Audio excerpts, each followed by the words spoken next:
that bill is passed. Over $900 billion in Medicaid cuts. SNAP is being cut. Student loans, Pell Grants, harder to get. ICE is about to be the biggest law enforcement group in the country. ICE. There's $100 billion going to the defense, and the 1% is about to live their best life like they've been doing this whole time. Hospitals are about to start shutting down, which some of them have already prepared to start shutting down. It's gonna be harder for a lot of people now. A lot of people are about to die, and that's not even a joke. And it makes me sad because a lot of y'all MAGA people, y'all voted for this man because he was a white man and he had how many felonies and how many failed businesses, but it didn't matter. Because I would rather vote for the white man who has no experience and is not here for the whole American body than vote for a black woman who's had the experience her whole life and actually wanted us to do better.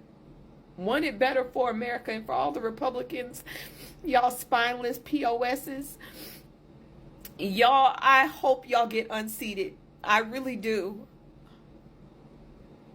But for everybody else, we tried. We did the best we could. Hi guys, welcome back to our channel. In case you're new here, my name is Maren. And I'm Maureen. Right, so in today's episode, you're asking the question, what is the big beautiful bill and why is it important? Right, so in today's episode, you're going to be listening to a few Americans explain what the big beautiful bill is and why it has affected or it will affect majority Americans, especially middle class and poor income families. Now, from the name of this bill, you'd think it is something good that would actually help American citizens, but it is what is hidden behind the fine print of this bill that has Americans worried, right? Because when you started hearing of the big beautiful bill, we were mostly the bill was being sold as it would help people like bartenders and whatnot, people who earn through tips, of which, yes, it's gonna help people who earn through tips. But again, as I said, it has some very fine prints that has Americans worried. So guys, let's watch what we have prepared for you today, and then we come back and talk about it. You can also let us know what you think about this episode, and also consider subscribing if you're new to our channel. Let's watch. We did the best we could. Primaries is what's next. I'm taking a break. I need a break from this app. I need a break from everything. Because I feel like November all over again when Republicans were saying that, oh, Project 2025 isn't real. It's not real. It doesn't exist. And then turn around and after he won, it's real. And now they're saying, oh, we are touching Medicaid. Now they admit it after they passed the bill. So y'all dummies, y'all fell for it again. Congratulations, y'all screwed all of America. Donald Trump's big, beautiful bill will make America more indebted, more unequal, and less green. Here are 4 things to know. The first is that the bill is big. Really big. Nearly 1,000 pages of tax cuts, spending reductions, and new outlays for things like the military and the border. Senators have been voting on trillions of dollars in spending with barely any time to check the details and on hardly any sleep. The compressed timeline and lack of transparency makes it easy to slip in extra provisions, which are hard to get rid of once they become law. One big effect of the bill will be to significantly increase America's budget deficit, which is already huge. It's projected to rise by a cumulative $3 trillion over the next decade, mainly because the bill makes permanent some of the temporary tax cuts that President Trump signed into law in 2017 and adds some new ones. It also increases spending on defense, border security, and non-renewable energy production. Some forecasters are optimistic that the tax cuts will push more workers into the job market and incentivize investment. Other modelers are less optimistic. This chart predicts that the bill will initially boost GDP growth, but over a longer period will be a drag on the economy. That's mostly due to higher interest rates. Eventually, the government will need to cut spending and raise taxes, but it looks like Congress and the president won't do that until they're forced to by the bond market. To partly offset all this spending, the bill contains proposed cuts too. Chief among these are cuts to Medicaid and allowing Obamacare premium subsidies to expire. Both programs are relied on by millions of low-income Americans. Nearly 12 million people could lose health insurance over the next decade as a result. The bill will hasten the phasing out of Joe Biden's green energy subsidies, which are now due to end in 2027. This chart shows the projected effect. The amount of clean energy added to the grid by 2035 will be about 1/3 of what it would have been if the energy tax credits were kept. Critics, including Elon Musk, say that by slowing down new generating capacity, it will hurt the economy and delay the development of AI. Donald Trump says his bill will cut spending, spark growth, and put more money in American pockets. That's partly true. Millions will indeed benefit from the extension of personal tax cuts. But they will disproportionately benefit the well-off, and those tax cuts are paired with much smaller spending reductions. It's certainly big, but it is not beautiful. You know why everybody's so pissed about this big, beautiful bill? Because they got to get up and move their ass off the couch. They've been living off the government for the last God knows how many years. Yep, you got me. You got me. Because I have been speaking out against this bill, and my wife and I can't lie about it. We have been drawing money from the government since 1999, and her since about 2004. See, because for 23 years I was paid as a soldier and as a GS civilian who retired in 2022 as a GS-12. And now I draw VA disability, and so does my wife, because in 2004 she was thrown from a Humvee and broke her back. And after retirement, I started working in the private sector. I've got a remote job that I work from home. And yes, I have been against this big, beautiful bill. Now you may ask why? Why? I would ask you the same thing. Why do you have the opinion you have that only somebody who draws money from the government because they're lazy is what you were getting at? Why would anybody else be against this bill? And it's simple, because I care about other people. Now, I don't draw any kind of benefits that are going to be affected by this. Will I be affected in some ways? Absolutely, but not nearly as bad as some people. Now, the bill's passed. There's nothing else to really debate because it's done. It's passed. Let's talk about what's going to happen now, and we'll use this for posterity because the changes are not going to be immediate. Here's the timeline. Medicaid cuts will roll out January 1st, 2027, and then over the next couple of years, those reductions will continue. SNAP cuts begin in late 2025 into 2026, and then ramp up over the next couple of years. Medicare, the same thing. They are tied to automatic pay-go and begin in 2027, extending through 2034. So you're not going to see these changes immediately, but when they start to roll out, remember how many times you all were told that this is going to affect so many more people than you think it is. This is not just affecting people that you deem as lazy and don't want to work. That's such a small percentage of people that draw these benefits. This is going to affect so many more people, including people that you know and love. And let's talk about Alabama, because that's where you're from. Did you know Alabama ranks 14th in the nation for these programs? And if you look at the states and what states actually bring in more federal money because of programs like this, they are mostly red states. 7 of the top 10 states on that list are red states, which means these cuts are going to hit red states the hardest. So when these changes start taking place, and when your friends and people you love start losing benefits that they need and they can't get even if they're working, because also keep in mind, 75% of those that are on these benefits, they actually work a full-time job. They just don't make enough to cover. So when that happens, never forget back to 2025 when Democrats tried to help. Too late for that now. I guess this is that FAFO stage, and I don't wish it on anybody, but it's going to happen now, so best of luck. Trump's big ashy-ass bill has been passed. And I just want to say, before y'all start with the kumbaya, this is not the time to point fingers, we need to all come together, that's not going to happen. I'm pointing fingers. I don't know what y'all going to do, but I'm pointing fingers because there are specific people who are responsible for this. To all the people that rallied behind Trump during this election blindly because of their overwhelming support for all of the isms, misogyny, bigotry, and all of those things, you are to blame. You're to blame. You're going to be the reason that millions of Americans no longer have access to health care or food.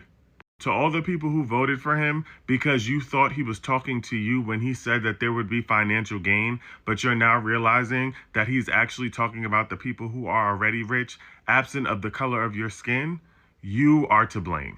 Regardless of who you voted for or where you fall on the political spectrum, I need you to hear what I have to say and receive it with an open heart and open mind, because it's not going to only affect you, but it's going to affect millions of your fellow Americans. This is why the big beautiful bill is going to hurt the working, middle, and lower class. As far as housing, they're going to cut rental assistance, Section 8, and homelessness prevention. If you're a low-income family, a veteran, or a single parent, good luck with finding safe and stable housing.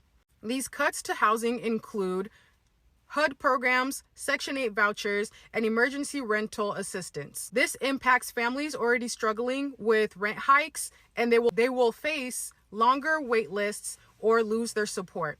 Homelessness is likely to rise, especially for single parents, veterans, and low-income seniors. Landlords in low-income areas may evict faster, knowing subsidies won't come through, and this hurts the working-class families, disabled individuals, unhoused people, immigrants, and unsubsidized housing. Up next, how will it affect food stamps and WIC? They're gone for millions. So if you're working full-time and still rely on SNAP to feed your kids, too bad, babes. You're out. Reductions in SNAP, food stamps, WIC, all those programs, they're being cut. Eligibility thresholds are tightening and benefits are shrinking. This affects millions who may get kicked off of food assistance or receive less. This is the only video you need to watch to actually understand what the big beautiful bill is. Now, before I start, I just want to say this is not my opinion. This is the facts about the things that this bill will actually do. Now, first up, the reason that this bill is so hard to explain and why you're not seeing a lot of videos of somebody breaking down everything that's included in this bill, it's because it's very hard to do that. Because this bill is like, think about this bill as it's including a bunch of little things, right? And it's all combining them all into one bill. And the reason they want to do that is because, say they put a couple things in this bill that the public might see as favorable, like no tax on tips. So what they can do is they sneak some favorable things into a bill like this, such as no tax on tips. And then when a lot of everything else included in this bill is extremely negative, they can focus on the little parts of this bill that they find to be positive for the general public and not say anything about the parts of this bill that are extremely negative. So because of the amount of things that this bill will change, and because of the way that the media is trying to highlight very specific things and ignore other things, it makes it a lot harder to talk about. Now, at this point, I'm seeing reports of different numbers here and there, but it seems like on average, people are saying that this bill in length is about 101 pages long. And for somebody to sit down and read through every single word on all of those pages, it would take about 15 hours. This video is not going to be 15 hours long, so there will be things in this bill that I do not cover. I'm going to do my best to cover the most important things that will have the most effects on the most amount of people. So a lot of what is covered in this bill is either things that they want to start spending more taxes on, or things that they want to cut and start spending less of our tax money on. One of the biggest and most important things that they are cutting taxes on, they're spending less government money on, is going to be healthcare and Medicaid spending. What this really means is that there are some hospitals out there that are funded by the government, especially in more rural areas where they might not have, as much people coming in and might not make as much money to keep themselves afloat. The government will subsidize some of these hospitals in these rural areas. Under the big beautiful bill, a lot of these hospitals in rural areas will have to be shut down because they're going to lose their government funding. This means that if you live in somewhere where, it's not a big city and there's maybe one little hospital here or there, there's a good chance that that hospital will be shut down. And if you are having a life-threatening emergency, you're going to have to drive a lot longer or a lot further to get to the next closest hospital. Here are the winners and losers from Trump's big beautiful bill. 4 winners, 4 losers. Winner, corporations. Permanent tax cuts equal bigger profits. Investors win too. Losers, our kids. Adding $3 trillion to the national debt. We're just kicking that tax can down to the next generation. Winner, high earners. SALT deduction cap raised from $10,000 to $40,000. Loser, low-income families. 12 million families expected to lose Medicaid coverage over the next decade. Winner, waiters and bartenders. Tips are now tax-free. Loser, healthcare workers. Medicaid cuts means 5,000 fewer jobs in the field. Winner, fossil fuel companies. Big boost from rolled back regulation. Loser, Tesla. EV tax credits? Gone. That's 4 winners and 4 losers. You know what? I don't want to hear nobody saying that they have a soft spot for motherfucking elderly. That's a goddamn lie. I don't want anybody to say they have a soft spot for people who have a fucking disability. That is a fucking lie. I don't want to hear nobody saying that they feel sorry for anybody who has a terminal fucking illness. That is a fucking lie. I don't want to hear the thank you for your service. We support all fucking veterans because that's a goofy ass fucking lie. So guys, welcome back. Let us know what you think about the video compilations we just played for you, right? You know, you'd be almost forgiven for thinking that the American government does not want the best for its people, right? And I kind of have a feeling that right now, just worldwide in general, leaders who are currently in office are kind of like making it difficult for its citizens to survive in a kind of sadistic way, because even if you mean to tell me that it's gonna get worse before it gets better, in what world is it okay for you to pass on policies that are devastating your own people? People who decide to choose you, elect you for office, are suffering in the name of giving you a chance, but you don't see anything wrong with this. My question is, what is the end game in all of these policies that are being passed? Because at the end of the day, it would seem like the little people are the ones who are suffering a lot. Because if these things were meant to better the lives of Americans, why is it that only the rich people are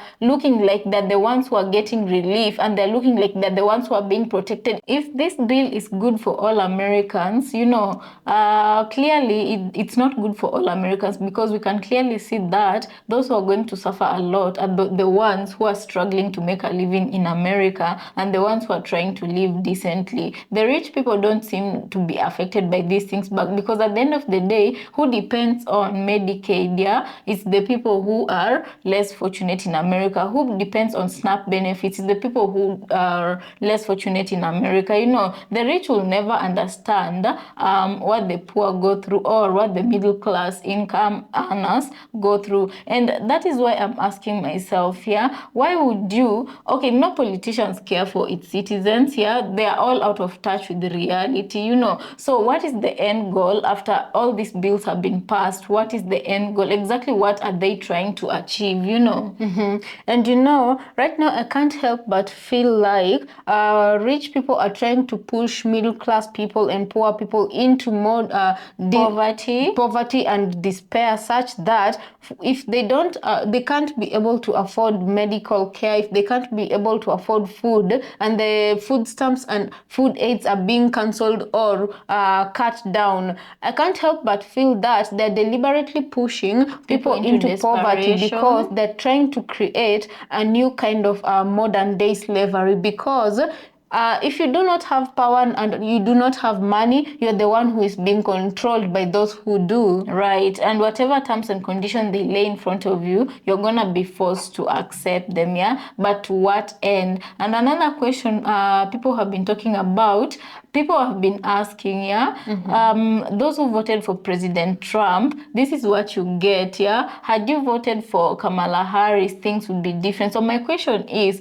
do you think that there would be any difference in any way in how America is being conducted or carried through these difficult times? You know, because I feel like at the end of the day, there are people who control the interest of our country, and at the end of the day, I do feel like there are always powers behind any type of leader, you know. And I think what blinded a lot of people with this bill before they actually knew the severity of what was in it was the fact that it brought forth things like taxation being cut off for items like tipping, you know. So these are the little carrots that they use to blind most of, if not majority of Americans. And this bill kind of was passed quietly, so that the little ones, like taking taxation off of the tips, would hide the bigger and major issues like healthcare taxation that has been, I mean, healthcare funding that has been cut back, right? And when you look at this situation, what in the first place got a lot of people to vote for Trump, because he promised them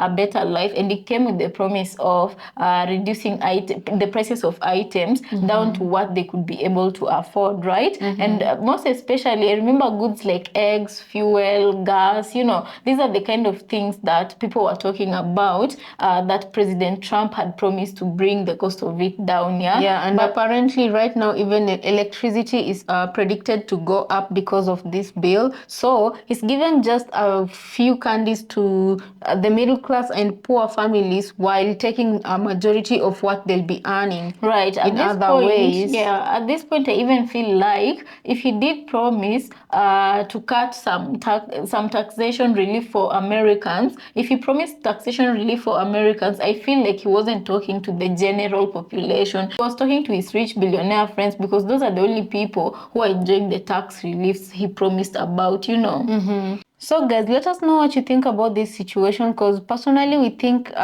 personally I feel like things are getting more and more worse day by day. We keep waiting for the better days, you know, because they usually say it gets worse before it gets better, but we are still waiting for the part where it gets better. I don't know if it will come, but guys, let us know what you think about this episode. Also consider subscribing if you're new to our channel, and we'll see you on our next episode.